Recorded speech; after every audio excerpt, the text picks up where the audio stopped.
Khi hạn hán kéo đến, làm thế nào để những con cá có thể tiếp tục duy trì sự sống của mình? Câu hỏi này đặc biệt quan trọng đối với cặp cá sống trong một vũng nước nhỏ giữa vùng đất khô cằn trên đồng cỏ châu Phi. Dù nước mưa vẫn còn đọng lại từ đêm qua, nhưng tất cả các loài sinh vật nơi đây đều hiểu rằng chẳng bao lâu sau khi mưa tạnh, mùa khô sẽ bắt đầu. Cặp cá này phải kịp thời sinh sản trước khi vũng nước cạn hoàn toàn. Trong mùa mưa, thời điểm thức ăn dồi dào nhất, những loài khác cũng không hề nhàn rỗi. Trên cành cây, một con ếch cái đang gọi bạn tình của mình đến.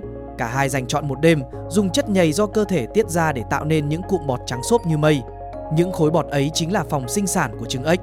Sau đó, ếch cái sẽ đẻ trứng vào bên trong những khối bọt này. Khi trứng nở, những chú nòng nọc sẽ chui ra khỏi lớp bọt và rơi xuống mặt nước. Đối với những con cá đang sống dưới đáy vũng nước, điều đó chẳng khác nào một bữa tiệc từ trên trời rơi xuống. Trong vài tuần tiếp theo, vũng nước sẽ bị những đàn nòng nọc chiếm lĩnh.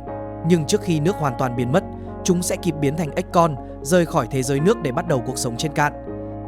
Thế nhưng, với loài cá này thì khác, chúng không thể rời khỏi nơi đây. Đã vài tuần trôi qua kể từ cơn mưa cuối cùng. Vũng nước, ngôi nhà của chúng, nay đã bị đàn voi khuấy đục ngầu. Mực nước cũng đã hạ xuống đáng kể. Khi đàn voi nô đùa trong vũng nước, chúng thường vô tình làm tổn thương những con cá nhỏ bé.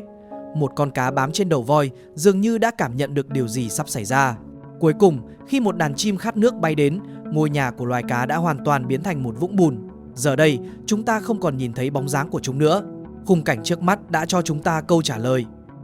Hạn hán tàn nhẫn có thể cướp đi mạng sống của loài cá này, nhưng hạt giống của hy vọng đã sớm được cha mẹ chúng giấu trong lớp bùn ẩm. Những hạt trong suốt được bao bọc bởi lớp bùn ấy chính là thứ quý giá mà chúng để lại cho đồng cỏ này trước khi biến mất. Những quả trứng này đã phát triển thành hình dáng của cá con, nhưng chúng sẽ không nở ra ngay lập tức. Khi đàn voi dùng bùn bôi khắp cơ thể để chống nắng, những quả trứng bị chôn trong bùn cũng vô tình dính lên da của chúng. Trong điều kiện không có nước, những quả trứng ấy vẫn có thể sống sót vài tuần. Khi vũng nước cuối cùng khô cạn, đàn voi bắt đầu hành trình đi tìm nguồn nước mới.